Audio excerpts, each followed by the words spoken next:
All right, so here we have a 2007 Jeep Wrangler. What we're going to be doing today is some wiper blades.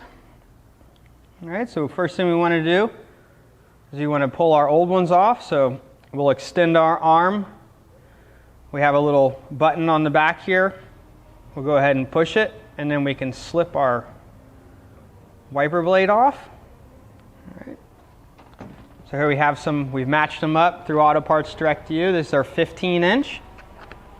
We'll go ahead and open up our new one.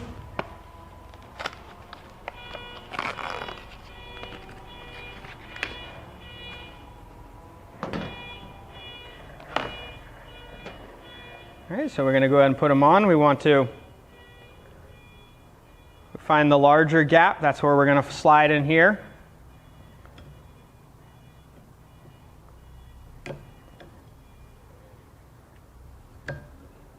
All right, and there we are. Now we'll go ahead and do the other side.